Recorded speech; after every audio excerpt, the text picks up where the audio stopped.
Salut tout le monde, j'espère que vous allez bien. Aujourd'hui je vous retrouve pour une nouvelle vidéo sur un sujet que j'avais vraiment envie d'aborder avec vous. Puisque depuis l'année dernière on est plus ou moins confinés, couvre-feu. Pour les étudiants en cours en ligne, on reste très souvent chez soi.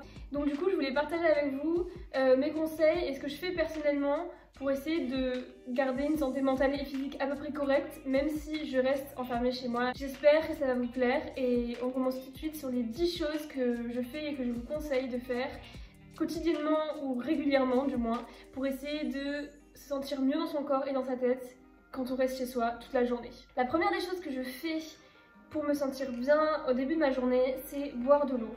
C'est une habitude que j'ai depuis très longtemps. Mais c'est une habitude qui je pense est essentielle. Ça paraît très futile comme ça et il y a beaucoup de personnes qui au départ me disent mais pourquoi boire de l'eau, ça va vraiment avoir un impact énorme sur ma vie. Mais c'est vrai que quand on commence à prendre cette habitude, on se rend compte des bienfaits qu'elle a. Notamment le matin, ça permet de se réveiller plus facilement. Ça fait vraiment du bien au corps de se réhydrater dès le matin. Je vous conseille aussi d'essayer de boire dans la journée. Pour ça, moi je mets souvent des bouteilles d'eau ou des verres d'eau dans ma chambre ou à côté des endroits où je travaille, où je fais des choses régulièrement. Comme ça, je suis sûre d'y penser et je bois beaucoup plus que si je devais à chaque fois me lever pour aller chercher un verre d'eau. La deuxième chose que je fais quotidiennement pour me sentir mieux, c'est prendre soin de mon corps et de ma peau, de mes cheveux, etc. De prendre soin de moi de manière générale. C'est un conseil que j'ai à donner pour tout le monde d'ailleurs, parce que c'est vrai qu'on entend beaucoup de conseils pour les femmes en disant des soins pour la peau, les soins pour les cheveux, etc. Mais en fait, ça marche très bien pour les hommes aussi, et je trouve que c'est très dommage qu'en France du moins, on valorise pas du tout le fait que les hommes devraient prendre soin de leur peau et de leurs cheveux. Ça commence, mais je trouve qu'on n'en parle pas assez, et pour le coup c'est un conseil qui est pas du tout un conseil pour les femmes, c'est un conseil pour tout le monde. Prenez soin de vous, surtout à cette période. Et prendre soin de son corps, ça reste quelque chose d'essentiel. La troisième chose que je fais très régulièrement et quotidiennement, c'est m'étirer. M'étirer, faire des assouplissements, etc. Parce qu'on reste toute la journée assis ou à tourner en rond chez soi et ça reste très mauvais pour le corps. Et pour éviter d'avoir des douleurs, surtout que quand on est étudiant, on est souvent sur l'ordinateur, assis toujours la tête baissée ou avec des positions qui sont vraiment pas bonnes pour notre dos et pour notre corps. Donc j'essaie régulièrement de m'étirer, que ce soit dans la journée ou même des fois j'essaie de le faire quand je suis devant la télé, parce que le soir quand je regarde ma série ou n'importe quoi, parce que c'est vrai que c'est un moment où on ne fait rien et on peut très bien s'asseoir par terre et faire quelques étirements ou faire des assouplissements, etc. C'est assez facile à faire et ça fait en sorte que son corps tient un peu le coup physiquement. La quatrième chose que je fais quotidiennement, c'est aussi ranger mon espace de vie. Et je le fais souvent au réveil ou dès que je commence ma journée.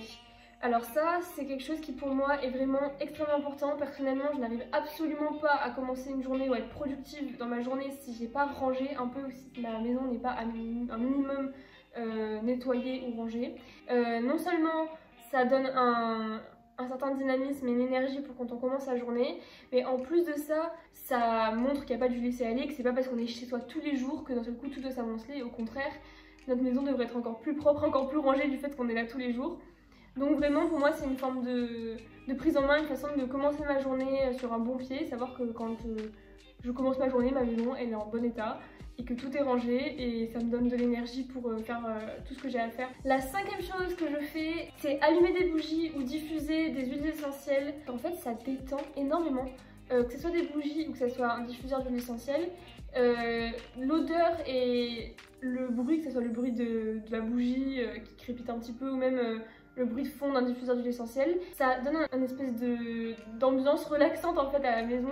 Je sais pas si vous voyez quand vous allez dans des magasins type Nature et Découverte ou d'autres magasins qui vendent ce genre de petites fontaines à eau, etc. D'un seul coup, l'ambiance est beaucoup plus calme et je trouve qu'avoir ça chez soi de temps en temps, ça fait vraiment du bien. La sixième chose que je fais tous les jours ou presque, c'est faire des exercices de relaxation, que ce soit du yoga, du pilates, la méditation, la sophrologie, n'importe quoi qui vous permet de vider la tête complètement et de vous relaxer vraiment. Personnellement, je fais de la méditation et un peu de la sophrologie, j'essaie de le faire assez régulièrement. Je pense que c'est assez mal connu, enfin on connaît la méditation mais il y a très peu de gens qui en font vraiment régulièrement. Et à cette période, surtout quand on est étudiant, quand on a toute cette pression, même avec la pandémie, tout ce qui se passe, je trouve que faire de la méditation, ça reste un des meilleurs moyens de se sentir mieux. La sophrologie et la méditation sont vraiment essentielles pour toute personne qui veut garder un état d'esprit sain. La 7e chose que je fais, c'est me préparer tous les jours, même si je ne sors pas. Ça, c'est quelque chose qui est valable d'ailleurs pour tout le temps, même quand on n'est pas enfermé ou en quarantaine, etc. C'est une règle que j'applique depuis très longtemps, même le week-end, quand j'étais chez moi il y a quelques années, quand on n'avait pas encore le corona. C'est de se préparer même si on ne sort pas, de ne pas passer la journée en pyjama ou en jogging ou traîner, ne pas se laver, ne pas prendre le temps de s'habiller le matin, parce qu'en fait ça nous laisse une impression qu'on n'a rien accompli, qu'on n'a pas commencé sa journée, que juste on traîne en fait. Et prendre le temps le matin de se dire bon, quoi qu'il arrive, je me lave, je m'habille, je me prépare, etc. Ça permet vraiment de se sentir bien, de sentir qu'on a commencé sa journée et de se sentir beaucoup plus productif. Enfin, du moins, c'est vraiment mon impression. Après, ça veut pas dire qu'il faut se mettre dans des habits qui sont pas confortables. On peut essayer de rester dans des habits, on peut très bien rester en jogging si on veut, mais au moins s'être changé de passer de pyjama à jogging, ou du moins d'avoir pris un temps de se préparer le matin et de se dire je commence ma journée à partir du moment où je suis prêt. La 8e chose que je fais, alors pour le coup je devrais le faire quotidiennement, mais je le fais en réalité un peu moins, mais je le faisais par exemple quotidiennement pendant le confinement, le premier, c'est les affirmations. Donc les affirmations, je ferai sûrement une vidéo un peu plus en détail sur ce que c'est les affirmations, la gratitude, etc. Mais pour résumer, c'est prendre le temps, que ce soit le soir, le matin ou dans la journée, quand vous voulez, de vous poser et d'écrire sur un papier, sur un carnet, n'importe quoi, des affirmations positives et des choses pour lesquelles vous êtes reconnaissant. Et ça, c'est une façon de rester plus positif tous les jours. Moi, je préfère le faire le soir parce que j'aime bien faire le point sur ma journée et me rendre compte que j'ai accompli plein de choses dans ma journée, qu'il s'est passé plein de choses positives, et ça me met dans un bon état d'esprit pour dormir, et le matin, je me réveille de bonne humeur. Mais il y en a qui préfèrent le faire le matin au réveil pour se donner justement un élan positif avant de commencer sa journée. Il y en a qui le font au petit déjeuner, il y en a qui le font même pas à l'écrit, il y en a juste qui préfèrent les dire à l'oral. Donc ça, c'est quelque chose qui est super pour garder vraiment un esprit positif et motivé malgré le fait qu'on reste enfermé chez soi.